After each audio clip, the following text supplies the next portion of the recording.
Very special guest, Charlie Pride. 2 days, 4 stages, 40 artists. Subject to license. Weekend and day tickets are on sale now. In this week's Sunday World, we go inside the world of malls, money and the mob in a free magazine. We investigate the lifestyles of the women married to the mob, the cocaine queens and the murderous mothers, the high price of bling and the glamour in the slammer. Malls, money and the mob, free with this week's Sunday World, the People's Paper.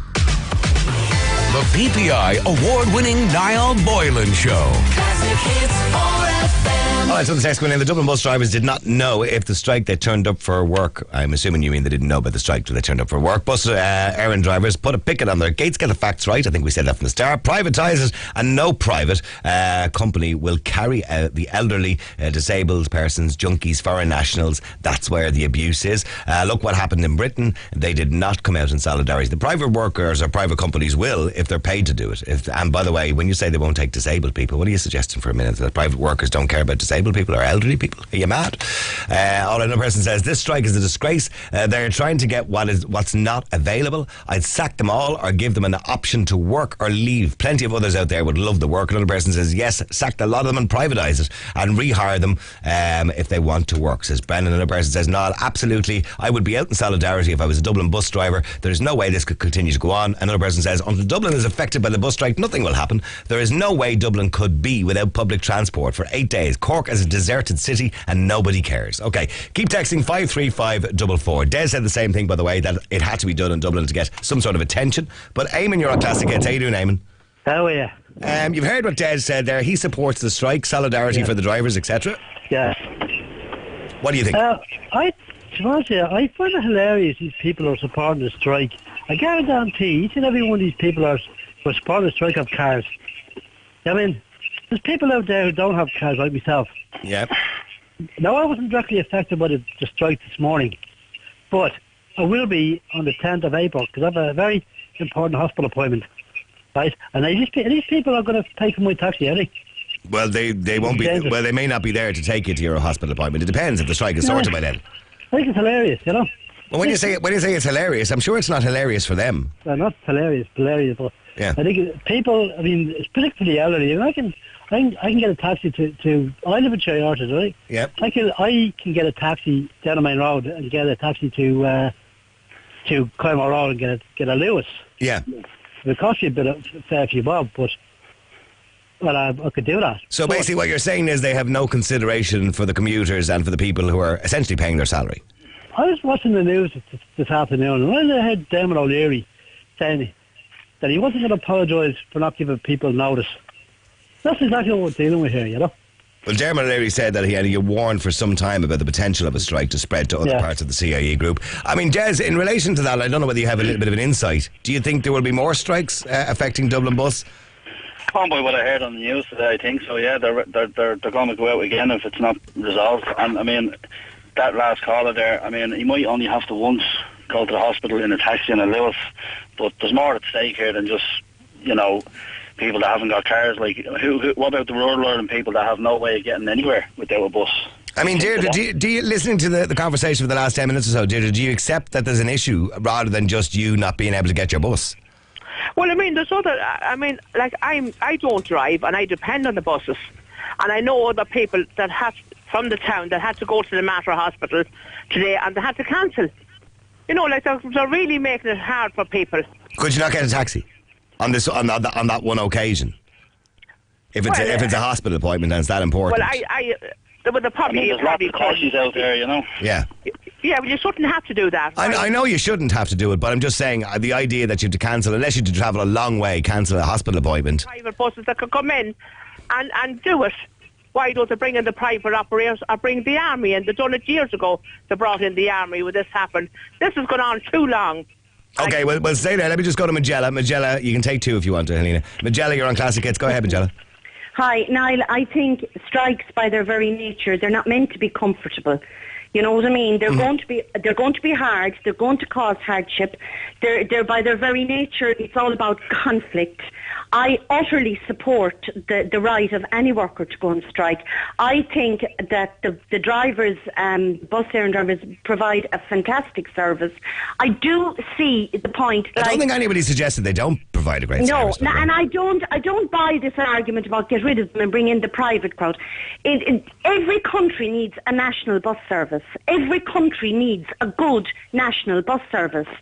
So it's not good enough for Shane Ross to walk away and say, can't do anything about this, have no more money. He needs to bring money. It needs but you can't keep throwing money into a bottomless pit.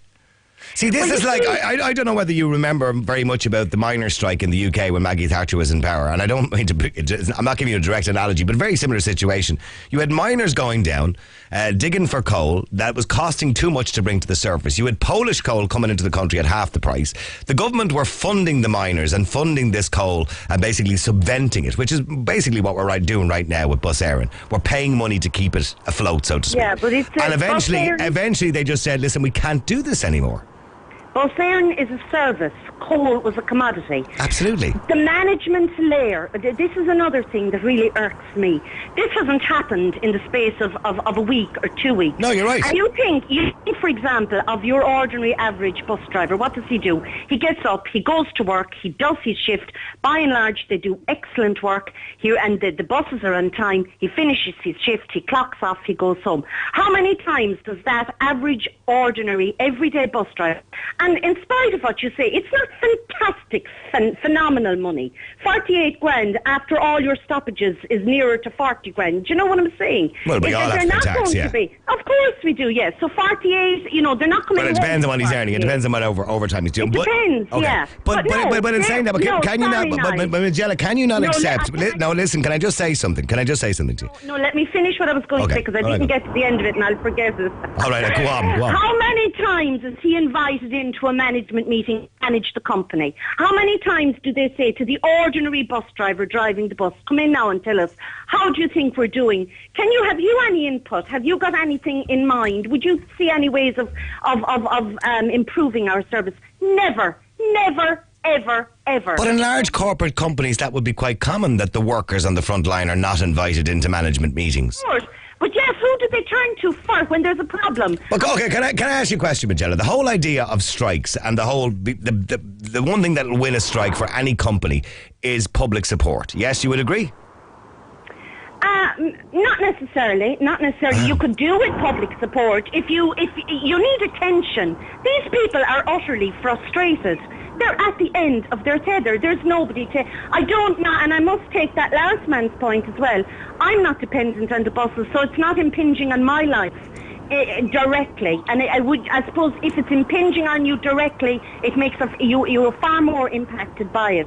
But my point is, management first it up. How much of a salary decrease are they prepared to take? The big guns on the top table who set this up completely. They're the ones who got it wrong, not the bus drivers going in doing their day's I'm not work. suggesting they didn't. I'm not suggesting the CEO and everybody else at management at top level are not running this company properly. They're clearly not running this company properly. So now they've come up with a load of plans to make this company not profitable, because it can't be profitable anyway, but at least to stop costing money. So the problem is the taxpayer is the one who's picking up the tab for a company that's not as busy as it used to be because we have private operators. It's a national bus service. The private operators, I mean... But why should we continue to fund something that's just not going to work? And why shouldn't we put a management company in place who know what they're doing and who can do it properly and who can support their workers, a viable company, and do it properly, and not start taking 30% off someone on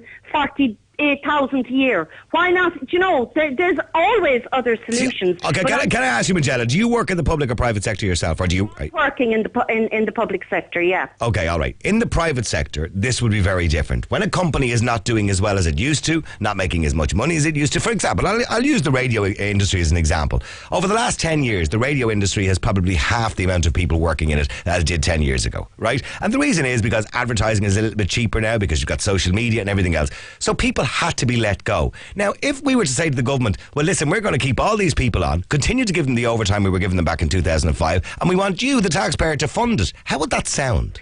Apples and oranges. You're comparing... I'm not. It's like with like. Of course you are. Not at all.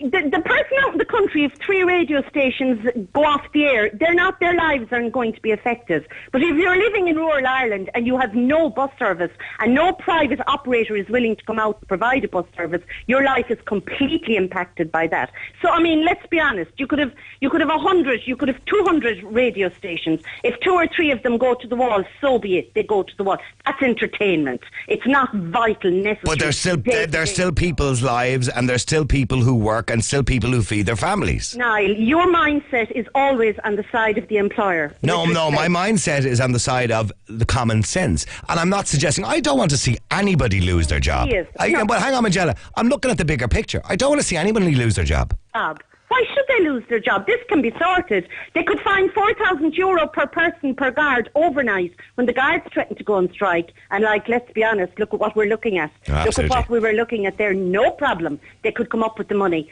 These people are not on massive money. They provide an essential, excellent service. They should be looked after. And Shane Ross, he's so disappointing. He was so wonderful in opposition, but he's so lacklustre in government. Okay, well stay there for a second. Just let me go to Jerry. Jerry, you're on Classic Hits. You have a different view of this, Jerry, obviously. Absolutely, Niall. And the longer it goes on, I think the more and more incredulous the whole thing gets. Well, the more money that's being lost, clearly. These guys are unskilled workers. Well, now that's a bit unfair. And very unfair. They're taking home the best part of 40 grand a year. When you say they're unskilled, are you suggesting there's no... When you say unskilled, there is a skill to driving a bus and driving it safely and responsibly. Yeah. I think that you might as well say I'm unskilled or Magella's unskilled, or just because somebody hasn't trained for 40 years. Niall, if we want to start talking about you now. All right, okay, fair enough. Yeah, okay, but I mean, I think it's just a little bit unfair to say unskilled. Yeah. Now, when we talked about the Lewis drivers, that was a different kettle of fish. Pushing a lever on a track might... How long does it take to become a bus driver? I don't know, to be honest with you. How long does it take to become an electrician, a carpenter, a doctor, a nurse? But you're not going to believe this. If you want to be a guard, you have to go down to Templemore for 12 months or a year and a half or whatever it is. And when you show up for your first day's work, you're handed a stab vest. Well, Magella was using the guards as an example, saying that we could find the money for the guards. Basic. Yeah. Okay, but so what are you suggesting, Jerry? That they just go along with the plan that's been suggested by the company? I was talking to you the other day, and as I said to you then, the company is dysfunctional from a financial point of view. Something has to give. So you're saying Shane Ross shouldn't put any more taxpayers' money into this? 100%. Can I come in there now? Yeah, Magella, well, hang on. Down the road there, Niall, and then it becomes a never-ending story. Well, then, the problem is then, do we have a race to the bottom then? It's 60 million next year. In 10 years' time, you're pumping an extra 100 million a year, 200 million a year into something that is dysfunctional. Well, Magella wants to say something to you. Go ahead, Magella. No, I'm amazed. I'm gobsmacked. Has he absolutely, completely forgotten that they have the lives of maybe 60 people in their hands when they're driving a bus? Has he overlooked that completely? That people get into a bus, you could have 60, I don't know how many, what the average size is, and that bus driver has the lives of those people, 60, on a regular basis, day in, day out, all day, every day while he's in that bus. Are you actually overlooking that and dismissing that? No, oh my God, I think that's with the greatest respect, that's moronic. I never heard such nonsense in my entire life. That's the greatest heap of nonsense I ever heard of in my entire life. What do you think, Jerry, what do you think of the idea of the other transport companies coming out in sympathy this morning, or solidarity, if that's the word you want to use? Oh, I think it's disgusting. Absolutely disgusting. There was vox pops on the radio there all morning of people just totally discommoded and left high and dry, stranded. But is that not the nature of strikes? Well, it is. Isn't that how you get it? Their argument is this is how we get attention, because if we don't get attention in Dublin, no one's going to listen. Rapture. I would never, ever, ever in my entire life ever join a union. Here we go. Okay, well, both of you stay there for a second because I want to bring Paul in on this after the break as well. Stay there, Paul, please. Loads of text coming in at 53544. Magella is delusional, says somebody. Another person says, what a terrible thing to say. Obviously, in relation to what Jerry said about being unskilled workers. Tell that one, there's not many on 40,000 a year. I would kill to get a job at 40,000 a year. What is Magella talking about? I'm a nurse. I work in the public sector. I work my arse off, and I don't get 40,000 a year. These people should be thankful for the jobs that they have. Another person says, private operators will go down will go down borings if they are paid subventions, says Jane. Of course they will. They'll do anything they're asked to do if they give them the money. Another person says, I think that woman is deluded, saying buses run on time. Down in Cork, you will rarely see one show up on time. Another person says, Lewis drivers got their way. Okay, keep texting 53544. That's 53544. Talk to Magella, Jerry and Paul after the break. What gets your blood boiling? Call Niall now. 1850 410 494. The Niall Boylan Show. Classic Hits 4FM.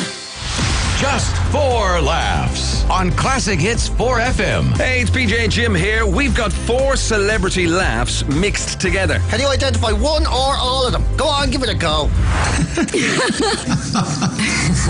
Play it weekdays at 7:40 with PJ and McCabe in the morning and 4:40 with Gareth O'Callaghan in the afternoon for your chance to win big, big money. And listen out for rollover double money Mondays and weekends for even bigger cash prizes. Just for laughs with Julie Kilmartin's Educational Services in Ennis and Limerick. Clever bunnies are going to Julie's this Easter on Classic Hits 4FM.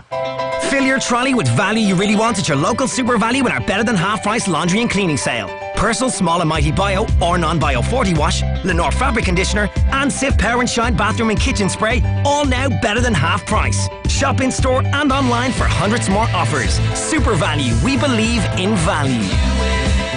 Now ready for spring, Tobermore Paving and Walling Centres in Dublin and Cork have everything you need to create your dream patio or driveway. We offer a wide range of paving bricks, paving flags and walling to suit all budgets and the expert advice needed to get you started. Also, our landscape design services can transform your home into a unique, distinctive paradise. And with countrywide delivery throughout Ireland, what's stopping you? Call in to the Tobermore Paving and Walling Centres in Dublin and Cork or visit tobermore.ie. More. Quality like no other. Heineken Light Tag Rugby is the most fun you'll have all week, and it's back at a venue near you. Ireland's biggest tag rugby league is the perfect midweek sport. It's fun, it's mixed, it's social. Guys and girls, any age, any skill level. And you get to go to the Heineken Light Après Tag parties. Tag your workmates or friends and enter a team, or simply sign up as an individual. The Heineken Light Tag Spring League is starting soon, so sign up now at tagrugby.ie. Heineken Light Tag. Please drink responsibly. Visit drinkaware.ie. J.K. Rowling invites you back to the wizarding world before Harry Potter. First trip to New York? Yes. Where a Newt Scamander arrived with a suitcase of magical beasts and changed the course of magic in America forever. Why should I help you instead of turning you in? Fantastic beasts and where to find them. To own on DVD and Blu-ray from March 24th at Super Value. See in store for details. Only Irish Life Health gives you unlimited GP video consultations across all plans and all at no extra charge. Search Irish Life Health or call 1890 716666. Available to all new and renewing customers. Irish Life Health Act is regulated by the Central Bank of Ireland. Terms, conditions and data charges may apply. Are you interested in a career working with children? Do you seek an internationally recognized qualification in childcare, special needs, or Montessori education? Then join me, David Carey, and our experienced team at the College of Progressive Education for programs delivered throughout the country and distance learning. Call 01-488-4300 or see progressivecollege.ie. Easy payment options are available. The College of Progressive Education, leaders in care training since 1986. The PPI award-winning Niall Boylan Show. Classic Hits 4FM. All right, so the text coming in, it seems everyone should be on minimum wage in this country because bus drivers are being crucified just for earning a so-called over-average wage. Good woman, Magella. Another person says, I'm an engineer, worked with 4 years of hard college behind me and have been working for a manufacturing company for 2 years now. I'm barely on 30,000 a year. Where's that one gone? So they're scrolling past me there. And he says, bus drivers, for their skill set, are overpaid. Full stop. There's no excuse for this. Another person says, tell her to take off her public service union glasses. works. All right. Keep texting 535. I'm assuming her is Magella, by the way. As my mother used to say, she is not the cat's mother. Let me go to Paul. You're on Classic Hits. How you doing, Paul? Niall, how are you? You support the workers, yeah? Yeah, I do. I want to take up something that Jerry said there. Yeah. Jerry just described these guys as not professional. Can I just say something to Jerry? No, he didn't say that. Hang on a second. No, he said they weren't skilled. He didn't say they weren't professional. Yeah, no, right. These guys are professional drivers. They're classed as professional drivers by the RSA. If you look into what a profession is, it'll describe exactly what these guys do. No, he's completely taken the wrong end of the stick there. I never said they were unprofessional. I said they were unskilled. How can they be unskilled, you absolute... Oh, gobshite. They've gone out, they've done numerous amounts of tests on the road. They have been trained to drive those buses. Have you ever driven a bus, Jerry? Probably not. I have, actually, yes. You have, so you would still class yourself as unskilled, you would? You're completely unskilled. Very much so. You are, so you're a gobshite then. Because to go out there and get that license, it takes a lot of training. To learn to be an engineer, I would call him skilled. He's earning 30 grand a year. year. So 2 years with a company. He's skilled because he's got a bigger piece of paper. Is that what you're saying? Even though these guys go out and they get behind the wheel and they take the lives of 40, 50, 60 people. Well, Paul, I don't have too much time, but nobody's suggesting for a minute they don't do a good job. Nobody's suggesting for a minute they're not professional in the way they do their job. But there's a bigger picture here, Paul. We've got a company it's about to become insolvent. I understand that, but it's not the fellas behind the wheel. It's the fellas up above, the management. But hang on, Paul, but that's all kind of irrelevant in some sense, because no matter what the company is, private, public, it doesn't really matter. If a company's going to become insolvent, it's never the worker's fault. It usually isn't. Hang on, Niall. If you were in a company like the one I work for, and things were going wrong, it'd be the boss that goes first. But hang on, but it's also supply and demand, Paul. There's private operators out there. There isn't the demand for bus sharing there used to be. It's a fact of life that not as many people use it anymore, and it's costing more to keep it afloat. That's the way it is. Run the company properly. Don't turn around and say, because things are going wrong, the fellas on the lowest amount... That's why they're trying to cut costs so they can run the company properly. Cut the fella who's on 200 grand a year, 250 grand a year, who's sitting behind the desk, pushing a pen, making the decision. Cut him first. You're the one that made the decision wrong. You messed up. The company's losing money because you can't do your job properly. Goodbye.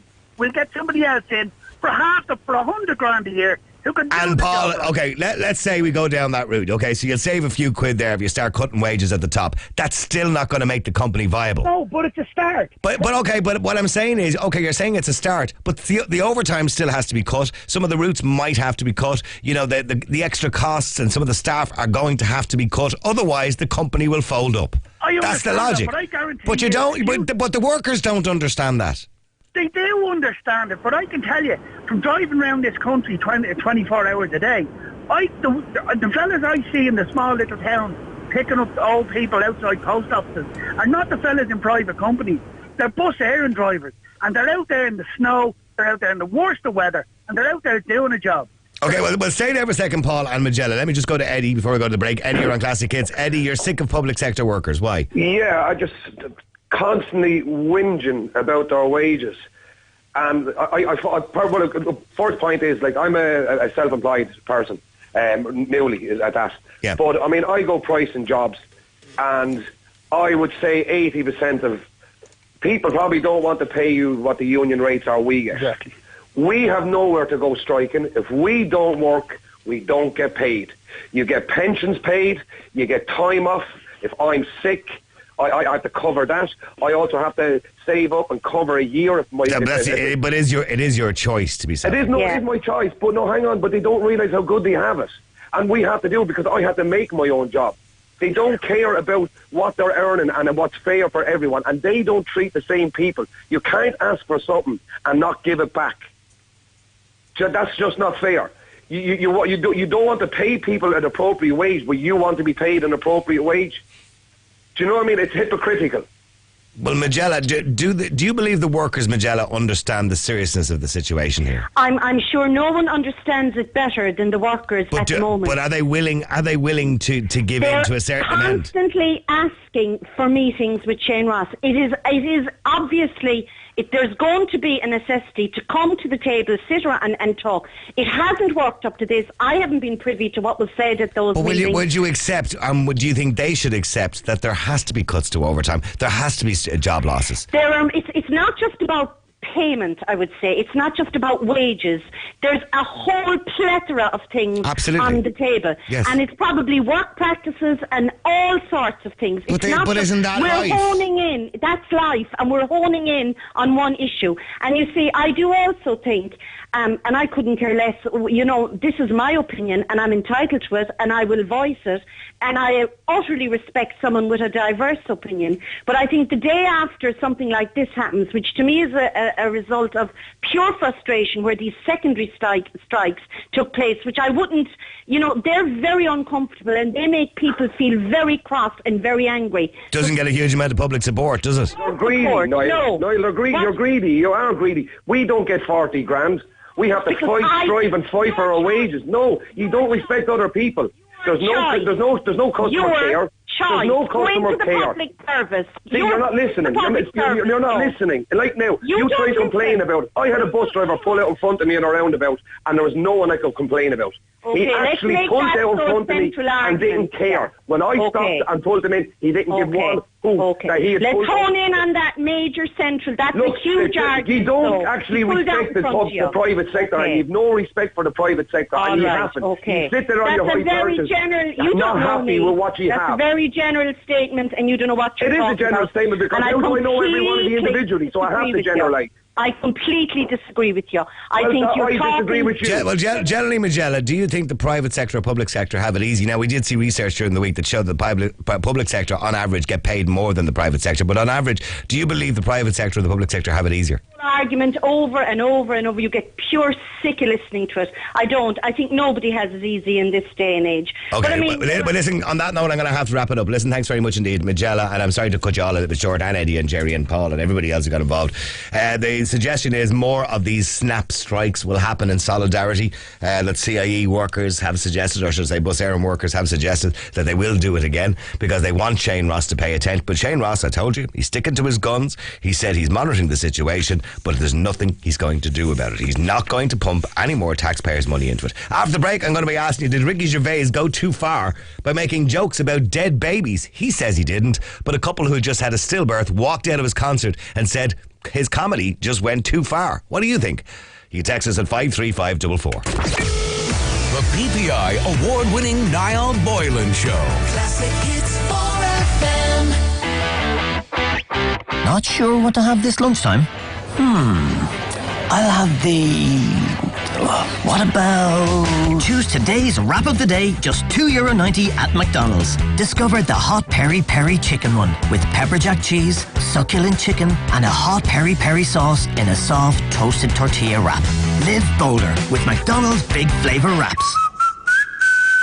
From 10:30am, subject to availability. Participating restaurants. Harvest Country Music Festival, Saturday, August 26th and Sunday, August 27th. Westport House and Enniskillen with Miranda Lambert, Nathan Carter, plus Kip Moore, Dan and Shay, Sam Palladio and very special guest Charlie Pride. 2 days, 4 stages, 40 artists. Subject to licence. Weekend and day tickets are on sale now. Whoever said you shouldn't follow your heart never experienced the thrill of driving an Audi A6.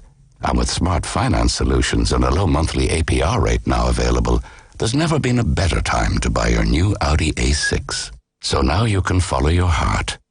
And your head. Audi.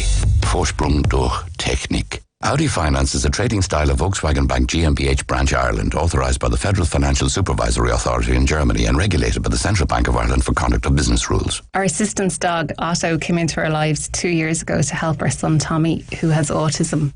Since then, he's opened up a world of independence and opportunity for Tommy. They're just totally in tune with each other. Not all heroes wear capes. Visit guidedogs.ie to find out all the ways you can show your support for Irish guide dogs. Do you sell fridges? We do. And freezers? Yep. And washing machines and dishwashers? All at unbeatable prices. In fact, we won't be beaten on price. And what about curly pieces?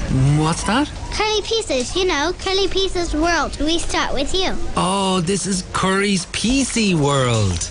We've got Ireland's largest range of home appliances and technology. Ah, now everything makes sense. Curry's PC World. We start with you. It's almost 2 p.m. with Hertz Van Rental. Book it, fill it, move it. HertzVanRental.com.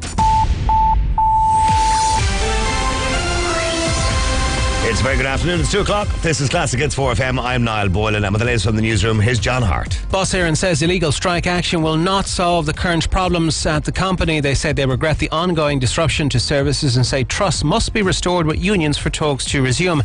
Management said by way of a statement released in the past hour that they want a resolution. They're also responsible for ensuring that the business can survive. Transport Minister Shane Ross has called this morning's disruption to Irish Rail and Dublin bus services an orchestrated ambush and says industrial disputes are none of his business.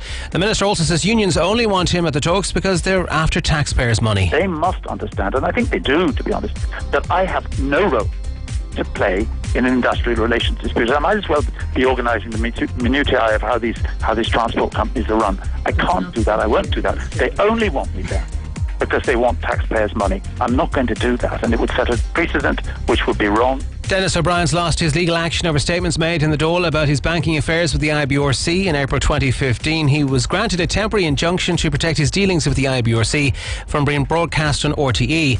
TDs Catherine Murphy and Pearse Doherty subsequently revealed some of those details in the Dáil chamber. By doing so, he claimed they effectively decided the outcome of his case and breached the separations of powers between the Oireachtas and courts. Miss Justice Unani Rafferty had to consider whether the court should intervene when parliamentary privilege is used to release information. That's the subject of a court order. In the end, she decided they couldn't unless there's a grave threat to the Constitution, which she decided there wasn't.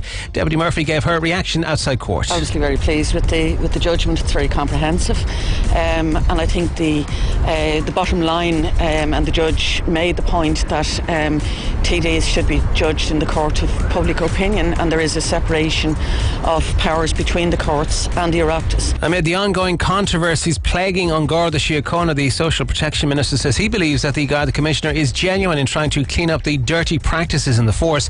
Leo Varadkar has again given his backing to Noreen O'Sullivan, saying she did well at yesterday's 4-hour committee meeting. Speaking to reporters earlier today, he insisted she's the solution rather than the problem. To ask yourself whether she's genuine in trying to clean up some of the very dirty practices that have been going on in the Gardaí for too long, and I think she is genuine in her efforts to clean it up. But I do hope that Garda management and Garda more broadly understand the extent to which the public and the government are dissatisfied with the kind of practices that have been going on for far too long within the force. Bad weather is currently hampering the Wales recovery operation. The police in North Wales say recovering the bodies of 5 people who died after their helicopter crashed en route to Dublin may take some time. The operation, based in the Snowdonia area, which is a mountainous region, had to be suspended last night due to the poor weather conditions. Air crash investigators are looking into how the chopper came down on its way from Luton to Dublin. If you've got a story you think we should know about, email news@classichits.ie. Entertainment news: Disney are continuing their line of live-action remakes with the 1994 classic The Lion King. The movie's been directed by Jon Favreau. Beyoncé is his top choice to voice Nala in the upcoming movie, according to Variety. Favreau is the director of the Jungle Book live-action remake released last year. Insiders say that Beyoncé's yet to make a decision regarding the role. The studio and director will do whatever it takes to add Queen Bee, as they dub her, to the Lion King cast. Your sport is on the way next. Classic Hits 4FM is the home of the no repeat 7 to 7, putting €1,000 on the line. Terms and conditions apply. See classichits.ie for more. Friend request from my boss. I mean, I just got to reject this, but the awkwardness, God, the awkwardness. How bad could it be? I'll delete my account. Life's complicated. Your plan shouldn't be. For just €15 top up a month, get unlimited calls, 10 gigabytes of data, and keep your credit. Pick up a phone or SIM in-store or at tescomobile.ie. Tesco Mobile, we hear you. Offer ends 31st of July 17. Minimum top up every 30 days. Fair usage policy applies. For full T's and C's, see tescomobile.ie. Sport on Classic Hits 4FM. With Supermax. Freshly grilled chicken breast sandwich on a wholemeal bun with fewer than 350 calories. That's a winner at Supermax. The Everton manager Ronald Koeman says Ireland boss Martin O'Neill was wrong to select James McCarthy against Wales last Friday. The midfielder, who has suffered groin and hamstring injuries, did not feature in the match after pulling up during the warm-up. Koeman says O'Neill should not have picked the player as Everton's medical team advised extreme caution. The Irish team said he was at high risk if he played against Wales. So when asked if he was fit to play, he said he felt he was fit. And he was selected to start the game by the Ireland manager who, in my opinion, was not protecting the player. Clearly, James was not fit to play. Here at home, and league leaders Cork City are looking for a 7th straight league win tonight when they face Munster rivals Limerick at the Markets Field. Also tonight, Shamrock Rovers entertain Finn Harps. It's the Louth Derby as Dundalk play host to Drogheda. Bohemians face St Pat's in a Dublin Derby. It's Derry and Bray. Galway play host to Sligo. Conor Murray has been included in the Munster 15 that will face Toulouse in tomorrow's Champions Cup quarter-final at Thomond Park, despite being in doubt for some time due to a shoulder injury. Joey Carberry comes in for Rob Carney for Leinster for their clash with Wasps at the Aviva. Johnny Sexton named it out half beside Luke McGrath, who will wear the number 9 jersey. Jack Conan takes over from Jamie Heaslip at the back of the scrum at number 8. Connacht also making 4 changes for their rescheduled Guinness Pro 12 encounter away to Zebre, with Josh Rowland coming in for his first start at fullback. Weather on Classic Hits 4 FM with blueinsurance.ie. Are you saving on your home insurance? Could be time to switch. Only at blueinsurance.ie. Sunny spells and some showers becoming widespread and thundery this afternoon. Drier weather in the southeast with temperatures 13 to 16 degrees. 4FM weather with blueinsurance.ie. Saying no to home insurance with your bank, saying yes to big savings only at blueinsurance.ie. That's the latest on Classic Hits 4FM. The PPI award-winning Niall Boylan Show. Real people, real opinions, real talk radio on Classic Hits 4FM. If you have to join us, it's a very good afternoon. Niall Boylan with you till 3 o'clock. Don't forget, by the way, we will be picking out winners for those tickets for Vicar Street, Cork Opera House and the Black Box, so you can party like it's 1999. If you're a Prince fan, it's a celebration of Prince. It's an amazing gig. If you are a big Prince fan, tickets are available for it right now, by the way. We will give away a pair of tickets for each venue at the end of the show today. So keep texting in. That's how you win the tickets. Just get involved. Everybody who's texting goes into that. I want to talk about Ricky Gervais. Before I do that, by the way, somebody texted in about the Pope and says, "Niall, what's the story with the Pope coming over? You mentioned about bringing his checkbook. Why should he be welcome? Just because he's a nice guy? Is that why?" Well, he is a nice guy, isn't he, old Frank? You know? Although somebody's going to complain about me now not calling him the Pope or whatever, the Pontiff. What's his proper title? I don't even know what his proper title is anymore. Okay, now I want to move on to Ricky Gervais just very quickly if I can. And we have a lot to get through in the next hour, but I don't know if you believe comedy can go too far. Ricky Gervais has gone too far. The comedian Ricky Gervais has offended people again, and it has raised the debate around comedy, the do's and don'ts. And he's defended himself after he came under fire for a joke about dead babies in his latest show. Gervais has been touring his last stand-up show, Humanity, and performed a string of shows in Northern Ireland last week.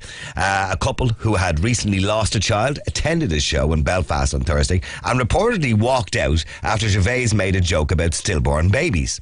They said it was their first night out together since losing their baby and never expected to hear a joke about stillborn babies.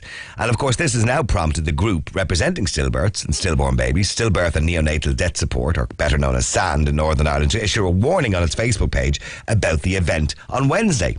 The message says, we have just had a message from a bereaved couple who were at the Ricky Gervais show in Waterfront Hall in Belfast. They've asked us to make any bereaved parents attending the show tonight to be aware that there may be and is a joke about dead babies, which will upset, and it was upset this couple so much that they've had to leave the show. Now, following the message and the testimony of the couple being picked up on a number of news outlets, Ricky Gervais basically took to Twitter yesterday morning to defend himself and defend his comedy. He wrote, "Is there any subject you shouldn't joke about? Is no more or no less ridiculous a question than is there any subject you shouldn't talk about?" He said, "I see offence as the collateral damage of free speech. I hate the thought of a person's ideas being modified or even hushed because someone out there might hear them wrong." Now, it's not the first time, of course, Ricky Gervais has found himself, in hot water over a joke. Not so long ago, he sparked outrage over a joke he made about the Golden Globes. During his opening monologue, he made a joke about Caitlyn Jenner. That didn't go down too well, particularly with the transgender community. So today I want to know if you think Ricky Gervais has gone too far, or can comedy go too far, or do you think people just need to lighten up and stop moaning about things? I mean, so many comedians have made offensive jokes in the past. It's not a new phenomenon. Ricky Gervais is actually known for his offensive jokes, so some people have questioned why the couple would even attend the gig in the first place. There is a response, I suppose, that they never thought they would hear a joke about a stillborn baby, as it's not something you would think you could make a joke about. I don't know what the joke is exactly, as it doesn't seem to be anywhere online, but the moral of the story is that this couple were highly offended and walked out. Comedy has always crossed the line over the years. Comedians have made jokes about disability, tragic disasters, people dying, events in history, homosexuality, transgenderism. Let's face it, if they're not going to stop doing it, and they're not going to stop doing it, why are people still getting offended? Do you think people have a right to be offended by it, or is any subject fair game just for a laugh? Provided it's clever comedy. I mean, Chubby Brown, for example, is rotten, isn't it? I mean, it's just obnoxious. I don't find him funny at all. Well, on the other hand, I see other like Jimmy Carr, for example. He's offensive. He tells jokes about disabilities, about rape, about abortion, but yet it's clever comedy. He's a wordsmith. It's very clever comedy. I find it hilariously funny. You might not. So text 53544. Did Ricky Gervais go too far telling jokes about stillborn babies?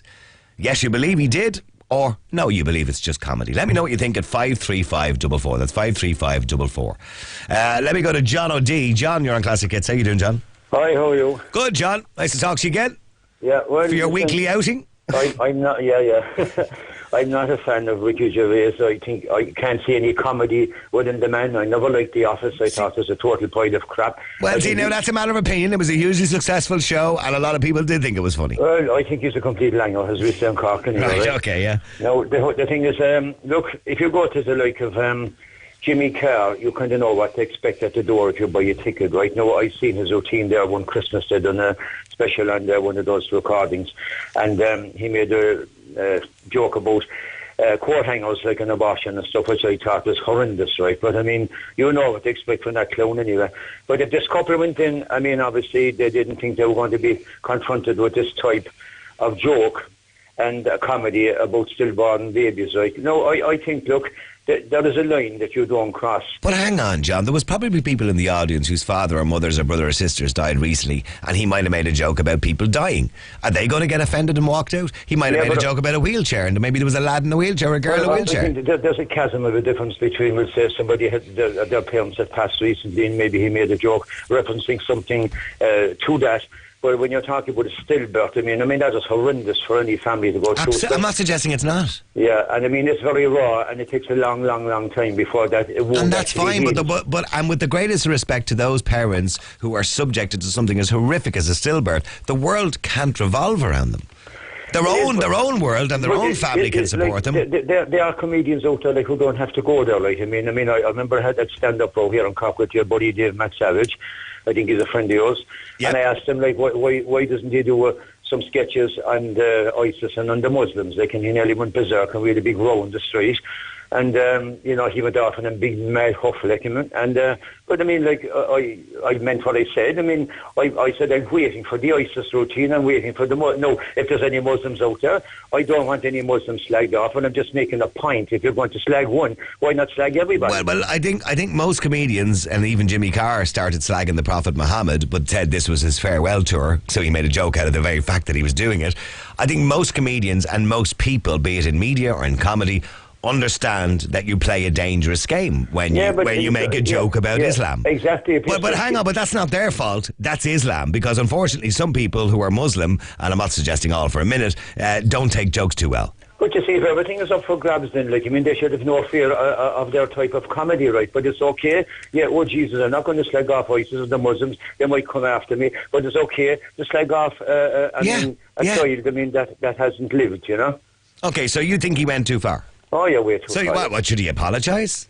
He should, yeah. But he's not going to. He's not going to, clearly. The man is a dickhead, so he won't apologise. Well, no, he's basically said it's not his problem, you know what I mean, that they got offended by it. He said, I see offence as collateral damage of free speech. I hate the thought of a person's ideas being modified or even hushed because someone somewhere might not like to hear them. I just wonder, Niall, if there's somebody close to him, if they have himself or maybe his sister or his brother, had a stillbirth, would he look at it differently? But John, you've been on this radio show, particularly on the nighttime version, which is a little bit more over 18s, and you've said some things that have been pretty horrific. Now, they're your opinions, and you're entitled to them because you've free speech, and I'm sure there's people out there somewhere might have been offended by what you said, but I'm not going to stop you from saying it, and you shouldn't apologise. Give me an example of how... Well, you told me you were going down to burn down an abortion clinic at one stage, didn't you?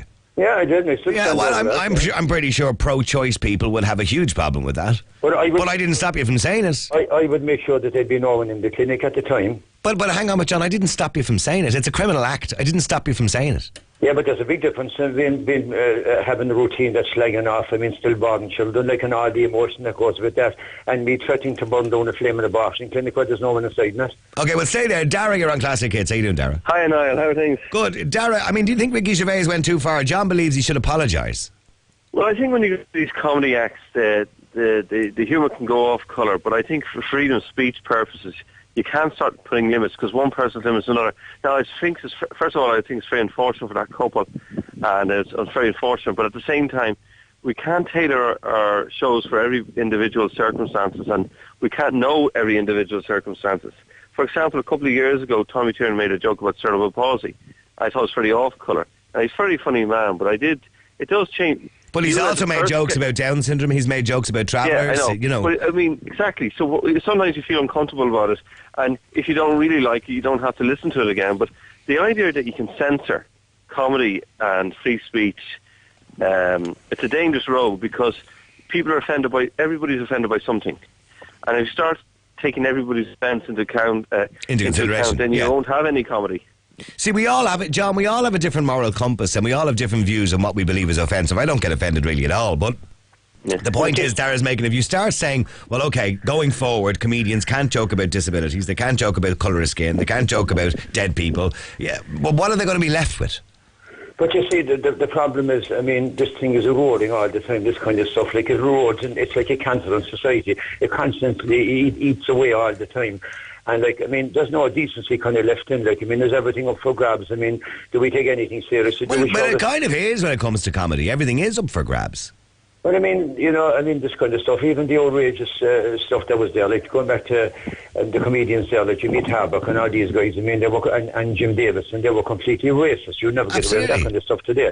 But I mean, like, even there, that time... Well, there is racist comedians. I mean, Chubby Brown is racist. That other guy, what's his name, the Australian guy, he's seen a lot of people walk out of his gigs. There's no comedian of that era, like, I mean, would have made jokes about stillborn babies, like, so why are we doing it now? Well, they might have made jokes about stillborn babies because maybe it wasn't in vogue, but at the time it was quite common practice, as you rightly said, to make jokes about black people. And nobody stopped them from doing it at the time. The only thing that stopped them from doing it was themselves eventually, because society changed when it came to racism. Now, if society changes in some way and comedians adapt their gig to suit, well, then I can understand. You remember Benny Hill? Benny Hill wouldn't get away with what he's doing either. He was a misogynist. He ended the show, like, I mean, he chasing the women around. Yeah, absolutely. Yeah, well, I couldn't see a comedian getting away with that. Well, he could happily go along and do it, but I would imagine that he would have no women left at his gigs. No, I mean, like, again, so looking back at the old reruns of that, like, I mean, I didn't see anything. Well, I still think it's funny. Yeah, I didn't see anything. Obviously, the feminists would jump up and down, but I mean, I thought just pure crack, like that. I mean, one of the Benny Hill sketches was he tied a woman to a pole and men queued up to rape her one after the other.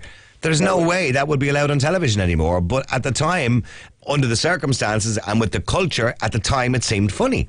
Yeah, well, that was horrendous even for then, never mind. Well, maybe it's out of context in the way I'm saying it as well. Okay, okay, so Dara, you don't believe Ricky should apologise. I do, by the way, I do think that he should have empathised a little bit with the couple. I do think he should have empathised, all right, because I don't think he deliberately went out of his way to hurt that couple. It's the thing about comedy, this kind of new style comedy, is, I mean, I watched a thing called The Last Leg on Channel 4, and it's people with disabilities who are comedians. And somehow, I know this sounds weird, but when somebody has a disability who makes a joke about their disability, it seems more acceptable than if somebody who's able-bodied make a joke about disability. Well, it's like black people can tell jokes using the M word, but white people can't. So you're laughing with them. The whole idea of comedy is you want to laugh with them, not at them. You know what I mean? But the thing is, there's two shows on there now. One is Mock the Week, right, and the other's Live at the Apollo. And, like, there's some great comedians, and there's some very funny stuff and some very funny routines. But, like, none of them have to go there. Well, now, hold on a second. What you're doing is you're looking at a show that's designed for television, not designed for stage. Yeah, but it's a show that goes out on TV, so they basically gear it towards television, so they're pretty much given guidelines. Yeah, but the point I make is, like, I mean, it's still very, very funny. It is, but it's edited. And anything that's inappropriate, because it's going on to ITV or whatever it is, or Channel 4, anything that's inappropriate is taken out of it. You don't need to throw in stuff about stillborn babies. But they may have, but it's edited out of it. You're missing the point I'm trying to make to you, John. That show you're talking about, Live with the Apollo or Mock the Week, they're designed for television, not for live stage. But they I know they are on a stage in front of an audience. But we look at those shows, like, I mean, that type of comedy is not missed. When I see those shows, I'm not looking for that edgy stuff, that horrendous kind of crude stuff. You know what I mean? It's still funny, even if they edited that stuff out. Like, the routine is still funny. Okay, well, stay there for a second. Let me go to John, another John. You're on Classic Hits. John, should Ricky Gervais apologise? No, Niall, I don't think so. It's a matter of I spoke to you on this form of comedy some time ago, and my opinion still stands. I don't discriminate. Where you're paraplegic yourself, aren't you? Yes. Okay, so if he was up there telling paraplegic jokes, you'd have a good laugh just like everybody else. I'd have a bullseye painted on me if I was in the front row. And it's a thing that I would take it in jest, as it is meant to be. Like you mentioned there, as to the Australian guy who's Kevin Wilson, isn't it? Yeah. And he's playing, I don't know, is it in Cork? I think he's playing Vicar Street too shortly, yeah. Yeah, so it's a thing that any individual that goes to Kevin Wilson and walks out, then people did, by the way. The last gig, I believe people did walk out. But you see, he is pretty outrageous, mind you. Yeah. But you see, this is what I can't understand. If you're aware of his humour, then why go? You know that like it baffles me as to the mentality of individuals that go out for a night and don't know what they're expecting when they're going to see Kevin Wilson. They go out and see Jimmy Carr. To know that they're going to have to leave their baggage at the door. In other words, they know in the past he's told jokes about be it rape or abortion or whatever it happens to be, so he's more than likely going to do it again. Of course, yeah. And I'll give you one instance as to my humour. I was driving through the city one day, and there was a couple of people in the car with me, all able-bodied. On the side of the street, I seen an individual with cerebral palsy walking down the street, and I use that term lightly. And the first thing I had said was, "Oh Jesus, if I was to be able to walk like that, I'd prefer to be in the chair." And there was a stunned. So they were uncomfortable with your joke. Yeah, they just went mute. If I was to take the mick out of some fella that, had without a disability, they would have laughing. But because I took the mick out of someone else with a disability, it wasn't as funny. It wasn't as funny. Yeah, I can see the funny side of it, by the way. But okay, but John, the other John makes a fair point. He's paraplegic. He's in a wheelchair. He would be essentially a target sitting there, for comedy. But he doesn't mind. He can see the light side of it because it's a joke. It's meant to be funny. It's not meant to offend him. Do you get that? He made a joke now about the guy that he saw. He said, "Yeah, the guy with cerebral palsy." He said, I'd rather be in the chair than walk like that." I'd rather be himself, like in the chair, rather than be like him. But like the guy. The him that he was referring to, obviously is doing the best he can, the way he but he didn't walking. say it to his face. I know, but the fact that that he even went there, I don't know. Stop, John. I don't know. I just and another thing. Just because I'm not paraplegic, and I feel sorry for the man that isn't, he probably said, "No, he doesn't want my sympathy or my empathy." But leaving that aside, am I not entitled as me to be outraged for a person that would be slagged off? Why are you entitled to be offended? Say if Ricky Gervais told a paraplegic joke and you were all upset about it, why are you entitled to be offended on behalf of John? But of course I'm entitled to be offended. No, you're not. I think you're not. No, you're not entitled to be offended on behalf of him. Well, so I'm not. But he's not offended. But if that's the case, so I shouldn't be offended with anything. No, you shouldn't. Slag it all. No, well, I don't understand this whole offended thing. People believe they have the right to be offended on behalf of other people. But what's wrong with that? I mean, it was like... Because it's stupid. I mean, that whole thing that time with Jonathan Ross and what's the other fella over Manuel, over, the granddaughter, right? The granddaughter was the only one who should have been offended, but 6,000 people complained to Ofcom on her behalf. She doesn't even know them. If I'm walking up the street and there's a guy coming down, and he's in the chair of television, and he's a very young man, we'll say, okay, no, he's doing the best he can, and he's adapted to a situation, maybe he has it for birth, an accident, I don't know. But am I, as an individual, when I see a young man in a chair like that, am I not allowed to say to myself, Jesus help us, and be a very young man? He doesn't mind. I don't think he wants your sympathy. Yeah, but that's fine. But I, as an individual, should be entitled to think that. Well, you're entitled to think that, but if he's in a gig and Jimmy Carr or Kevin Wilson or Ricky Gervais slags him at the gig over his wheelchair and he laughs over it, you've no right to be offended. Of course I have a right to be offended. Stop, would you? Where are we going with this now? I mean, John, are you listening to this? The other John, sorry. I see, he wants to be offended on your behalf. What's wrong with that? I think you're banging your head off a brick wall now. What thanks very much. Yeah. John, it's you are entitled to your own opinion, as in everyone else out there, and we all know what opinions are like. But John, just ask a simple question. Look, as I said, is there anything wrong with me? I don't even know. You'll probably never meet you, right? But is there something wrong with me saying, I mean, I don't know what age you are. You sound young enough, like. What age are you? 45.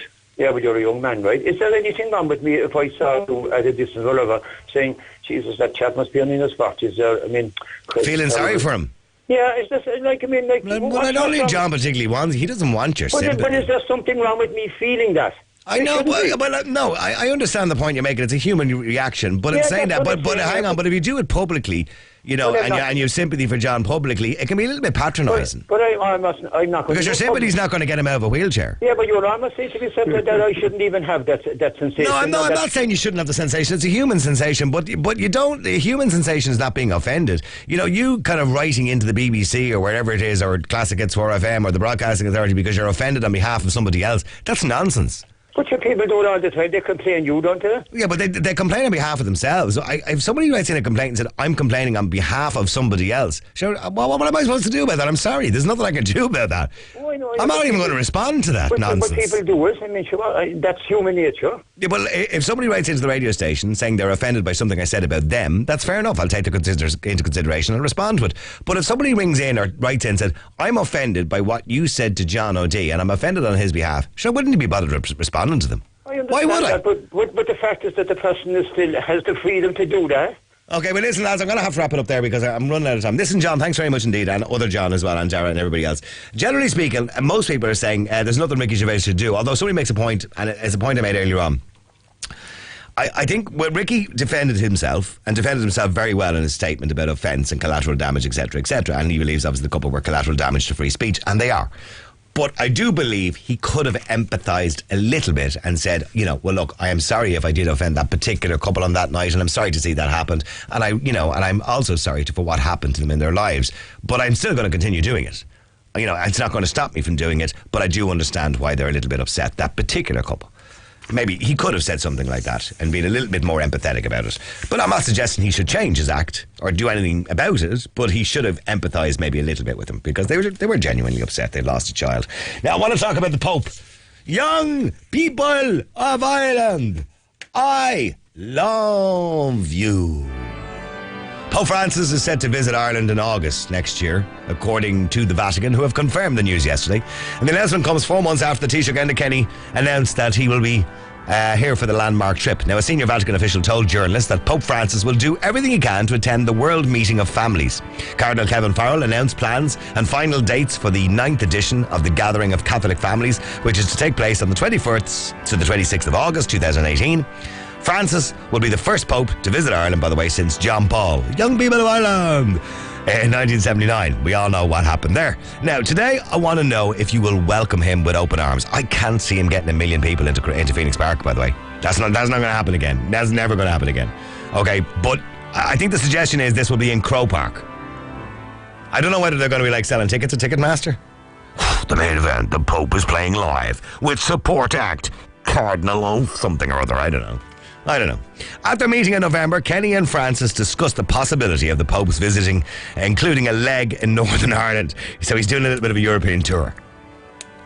No decisions have been made on that front amid fears of the region's peace deal unravelling due to Britain's decision to leave the European Union. So Cardinal Farrell told reporters the theme of the 218 World Families meetings would be the Church's conception of married life between man and woman. I'm sure the gays won't be too happy about that. The last gathering of its kind, by the way, was in Philadelphia in 2015, which was also addressed by Pope Francis, who has made family life one of the central themes of his papacy. Now, I know that the Catholic Church and the mother and babies' homes in the news in recent weeks, that many people may actually feel like the Pope has no business even coming to this country anymore. But I want to know what you think. The first comment I seen on the Journal was, I hope he's going to bring his checkbook so they can pay for the compensation that they've never paid. Many people feel that things have changed since Pope Francis come along because, look, as a bloke, he seems like a nice guy. He doesn't have that surly, rotten-looking face that other fella had, Ratzinger, before him. Now, he seems to be more open-minded and generally doing his best to change the perception of the Catholic Church. But the fact is that he is still head of an organisation that divides people in Ireland. Many abuse victims would be strongly against him visiting the country. So I want to know what you think. Should he be welcomed, considering we are still massively a Catholic country? You know, we are. So should he be welcomed to Ireland? So, let's take a little vote. Pope Francis, nice guy, but he's still head of the Catholic Church. We all know what that's all about. Text 53544. Is he welcome in Ireland? Yes, he is, or no, he isn't. Real people, real opinions, real talk radio. The Niall Boylan Show. Classic hits 4FM. Gareth O'Callaghan in the afternoon. We'll be with you just after 3 and we'll get to find out who gets that chance to explore the best of Canada this summer with ASL Airlines. Friday's Just 4 Laughs will be worth €340. Remember, laugh number 3 has been guessed. It's Shay Gibbon, and I can promise you a feel-good Friday selection of the best classic hits. Please join me just after 3. With the Tesco Community Fund, over €2 million donated to local causes chosen by you. Classic hits for FM. Hans Zimmer, live on tour. Free Arena, June 13th. A spectacular show with over 60 musicians on stage. Tickets from $66.50 on sale now. Additional charges may apply in certain circumstances. Hans Zimmer, live in concert this June. Sarah's in bed. She hasn't been to school for 5 months. She's tired because of her medicine. But Sarah isn't sleeping. She's listening for the postman. That's him. She shuffles to the front door. There it was, a perfect white envelope with a bright blue Make-A-Wish star. She tears it open and screams so loudly that the whole family run to see what's happened. Help grant more wishes for children like Sarah by donating this wish day, Friday 31st of March. Visit makeawish.ie. Looking for a new job but tired of online searches? Jobs Expo Dublin is the careers event that brings together a host of national and international companies all looking to speak to candidates like you face to face. Come meet them at Crow Park on Saturday 22nd of April and discuss jobs, training and employment opportunities. Attend our seminar zone with a full day of exciting talks and get free career advice from qualified professionals in the Career Clinic.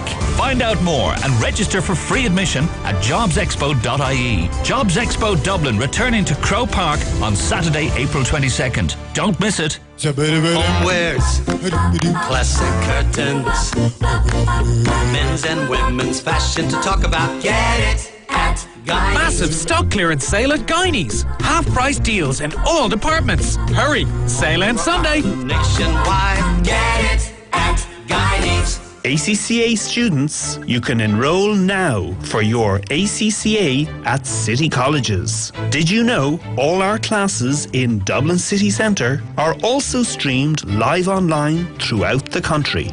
And they're also recorded, so you can quickly catch up at your convenience. Register now at citycolleges.ie. City Colleges, professional education. It takes courage to think differently. Like thinking about safety from everyone's point of view, not just yours. That's why Honda Sensing is designed to detect and react to trouble ahead or to the side. And why why it comes as standard on the completely redesigned, re-engineered 10th generation Honda Civic. Dare to be different. Honda, the power of dreams. The PPI award-winning Niall Boylan Show. Classic hits 4FM. All right, Chris says he would welcome the Pope and also finds my comments. His 1-year-old child found my comments funny. I'm glad your 1-year-old child is listening to the show. Niall, did you know that the collections this week is for the Pope's visit, as far as I know? It's in all the churches, says Barbara in Dublin. Why did you know that? Somebody else suggested, by the way. Niall, do you realise how much this is going to cost? Pope Francis will cost the taxpayer up to €50 million for security, etc. Build houses instead of using our tax money for this, says Aidan in Cork. Well, Aidan in Cork, I don't know how much it's going to cost, but I know that the Queen did cost 30 million or something like that, didn't she? And Obama cost in and around the same when he came here that time. But then again, the Pope is coming anyway for this world meeting of families, so maybe they're going to cover some of the cost. But certainly the state will have to pay for the security aspect of it, I imagine. Although he does have the Swiss Army, or what do they call it? The Swiss Guards, and that the ones that protect him. Keep texting 53544. Will you welcome the Pope to Ireland? James, you're on Classic Hits. How you doing, James? Good afternoon, Ireland. Greetings from a busless Cork. A busless Cork. Why did you try and get a bus this morning, James? Did you? No, there's no buses in Cork now. That's to be seen.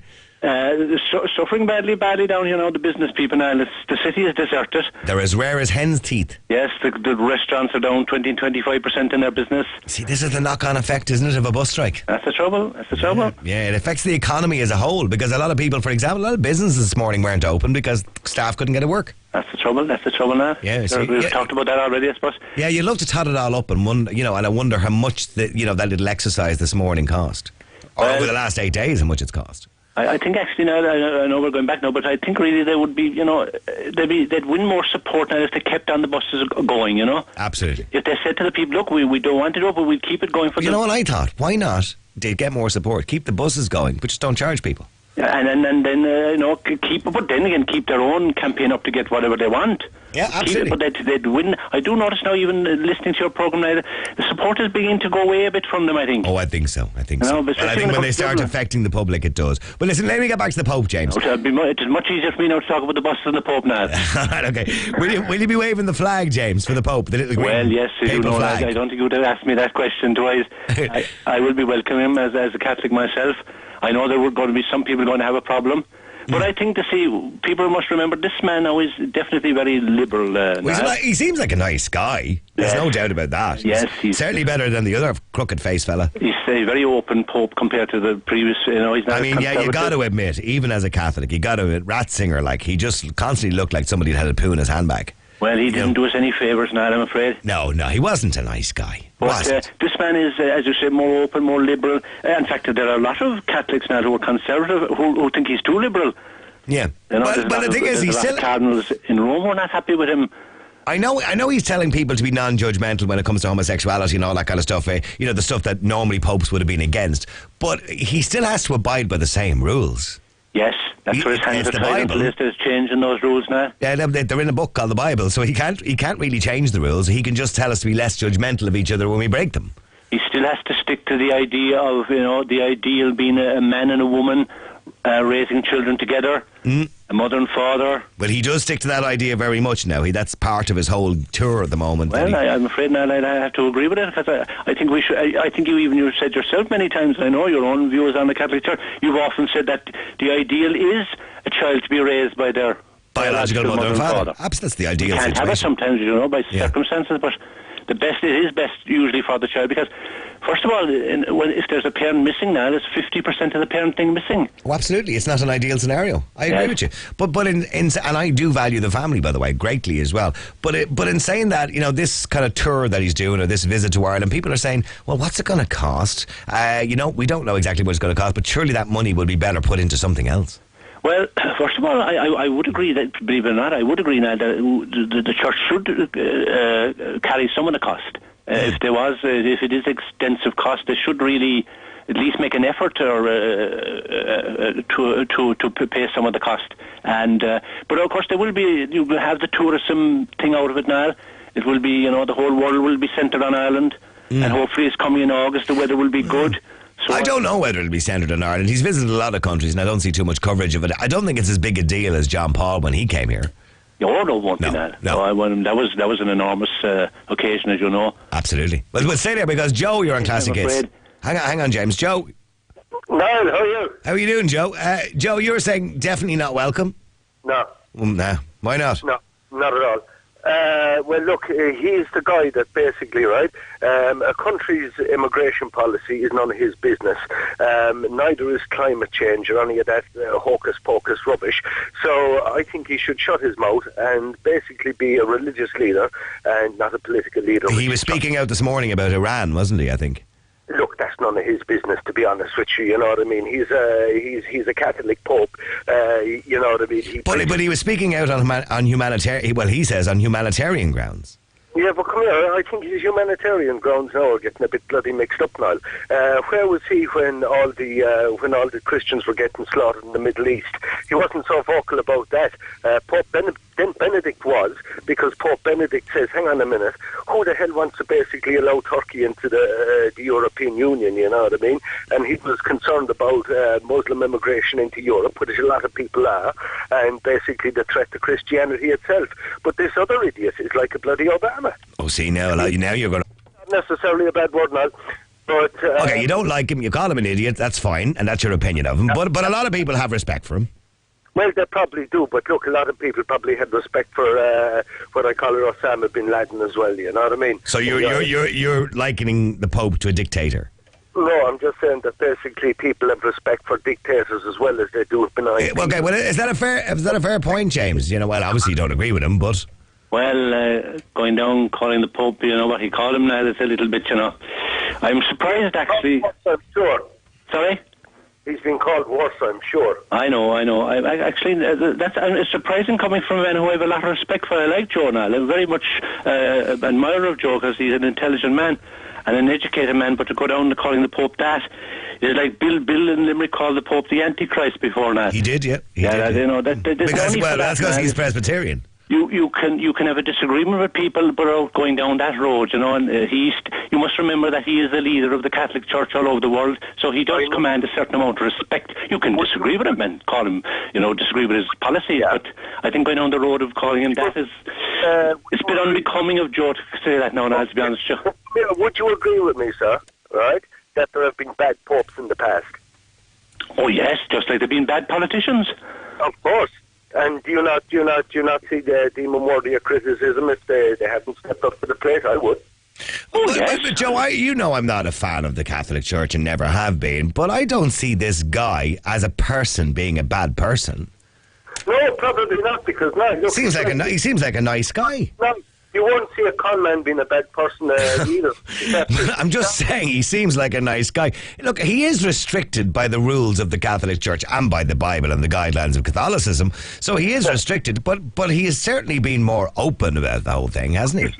If he is restricted, Niall, why is he making all these statements that basically aren't in his remit? You know, like, come here, he actually broke, you think about this, right? He broke the immigration laws of Europe. He brought a bunch of young Muslims. That's right, he did, yeah. Now, who the hell was he to do that? And who the hell was Angela Merkel? Well, he brought them home because he felt sorry for them, and he was feeling like a humanitarian that particular day. Who's going to pay for them, Niall? Okay, well, do me a favour, stay there for a second. Okay, so Joe clearly doesn't want him to come to Ireland, believes he's not welcome in Ireland. James clearly believes he is. I'll come to Jimmy and Barbara after the break. Keep texting 53544. I'm asking you, would you welcome or do you welcome Pope Francis to Ireland? He is coming over here August next year, 2018. Did I say 218 the last time? 2018. Real people, real opinions, real talk radio. The Niall Boylan Show. Classic Hits 4FM. So, here at Classic Hits 4FM, last week we told you all about the amazing self-drive family holiday you could win to France with vacansoleil.ie and multitrip.com, Ireland's favorite travel insurance. You'll sail to France in style with Irish ferries and enjoy 12 nights in a luxurious mobile home. You'll also get spending money and a multitrip.com travel insurance policy. Now, here's what you need to do. Text the word WIN and your name and location to 53544 for 20 cents for your chance to win. You can register as often as you like and answer every call you get with Bonjour, Classic Hits.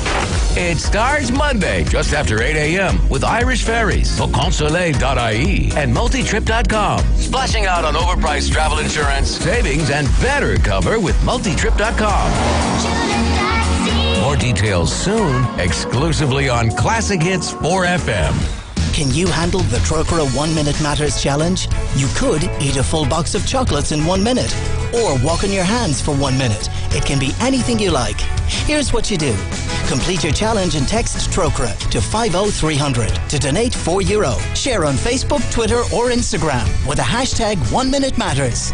Nominate your mates to take part and see what they're made of. Your involvement will help provide life-saving support to up to 1 million people facing crisis this year. See 1minutematters.org for T's and C's. Texts cost €4. Trocra will receive minimum €3.25. Now ready for spring. Tobermoor Paving and Walling Centres in Dublin and Cork have everything you need to create your dream patio or driveway. We offer a wide range of paving bricks, paving flags and walling to suit all budgets and the expert advice needed to get you started. Also, our landscape design services can transform your home into a unique, distinctive paradise. And with countrywide delivery throughout Ireland, what's stopping you? Call in to the Tobermoor Paving and Walling Centres in Dublin and Cork or visit tobermoor.ie. More. Quality like no other. Lufthansa. Connecting Shannon to the world at lh.com. With our new service from Shannon to Frankfurt, it's time to escape and travel the world with Lufthansa. Experience more. Start your journey now. Click on lh.com and discover great deals. Lufthansa. From Shannon to the world. Relive the magic of the 80s and 90s this summer. The Punchestown Music Festival, Saturday 29th and Sunday 30th of July. Tom Jones, Jess Glynn, Village People, Dr. Hook, Smokey, Deacon Blue, All Saints, Bjorn Again, Boney M, and much more to be announced. Day tickets €69.50. 2-day tickets €129. Additional charges may apply. Subject to license. Punchestown Music Festival is back. Tickets on sale now. There's a new home for Sayat in Galway. There's a new home for the Sayat Ibiza, Sayat Leon, the all-new Sayat Ateca, and more. That home is Monaghan & Sons. Experience the skillfully shaped and beautifully crafted range and enjoy up to $4,000 scrappage. Test drive your new Sayat today at Monaghan & Sons. Visit monaghan's.ie or call in to Monaghan & Sons showrooms on the Tuam Road, Galway City. When they say extraordinary, they mean it. Every little helps. With Kilmartin Educational Services for Junior and Leaving Cert students. Save €200. Buy 5 Easter revision courses and only pay for 3. It's that simple. Pre-booking essential, because when they're gone, they're gone. No! Julie's offer is regulated by the Central Bank of Intelligence. Everyone's going to Julie's. The PPI award-winning Niall Boylan Show. Classic Hits 4FM.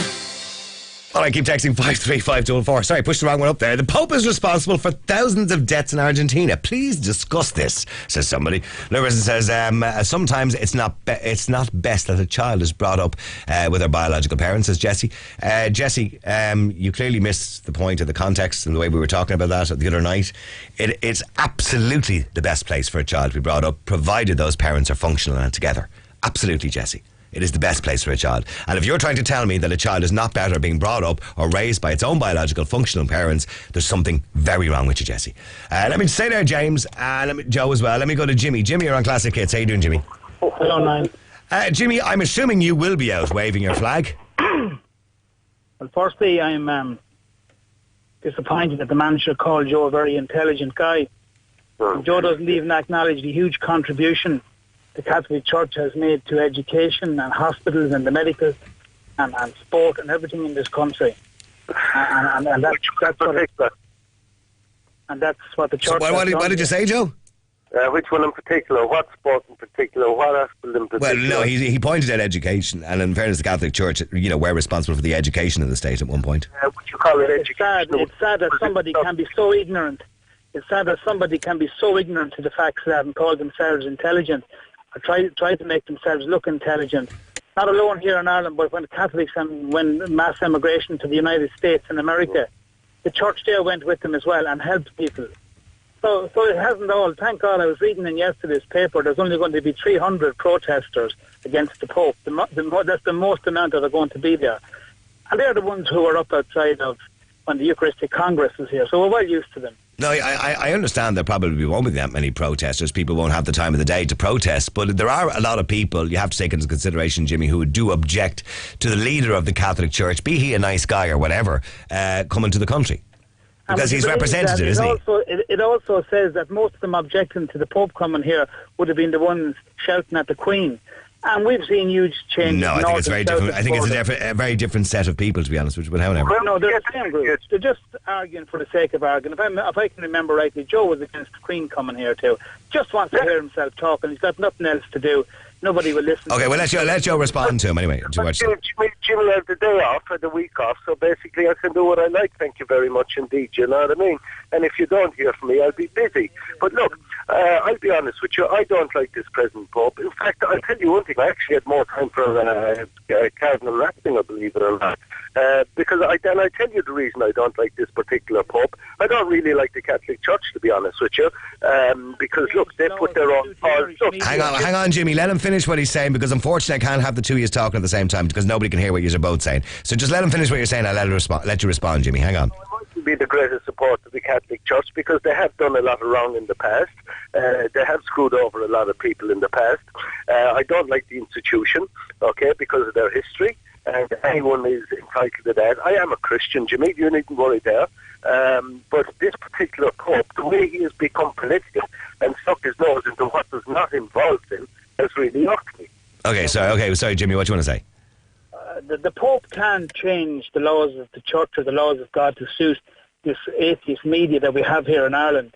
So that's never going. We can never accept abortion. We can never accept euthanasia. Well, you can never accept. No, I'm saying we as Catholic people, we can never accept the act of homosexuality as being equal to an act of it's sterile sexual act. We can never accept that, and there's lots of things that we as Catholics cannot accept. But we come from a background where the history of our church on this island has been a history of persecution.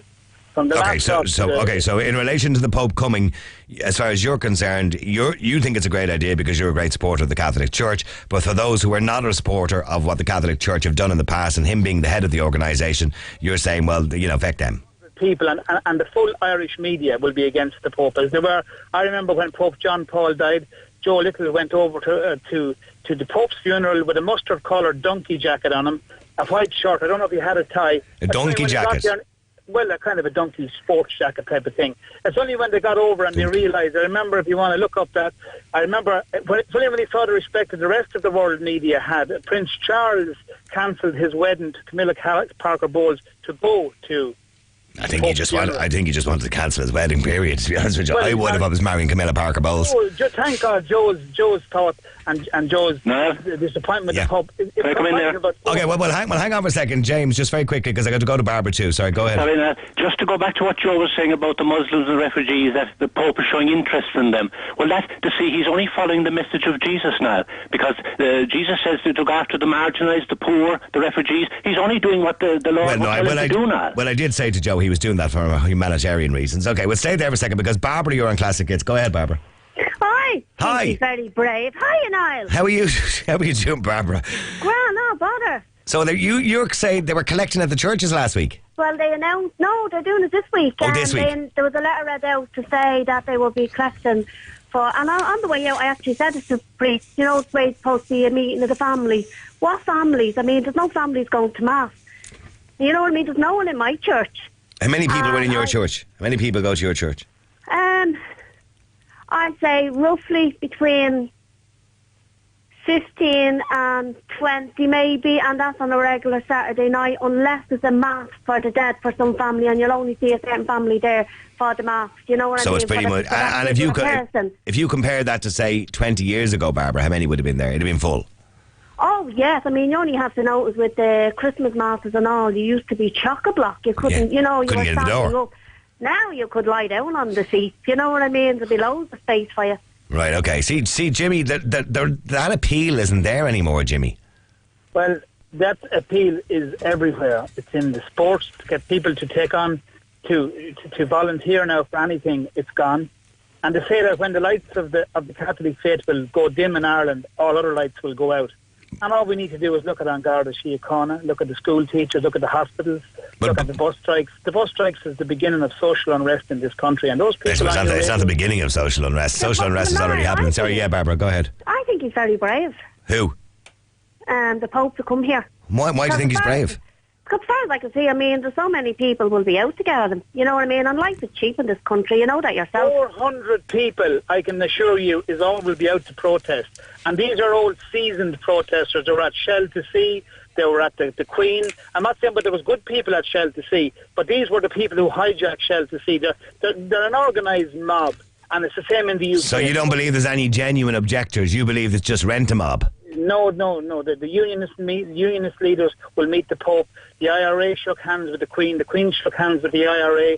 The British Queen came here and she was very, very welcome. And Jimmy, you have to consider what's been in the news over the last couple of years, particularly recently, you know, what happened down in Tuam as well. A lot of people are, you know, it's on their minds. And the fact that the Catholic Church didn't divvy up for the few quid that they were supposed to pay into the compensation fund, you know, the Pope would want to bring his chequebook with him.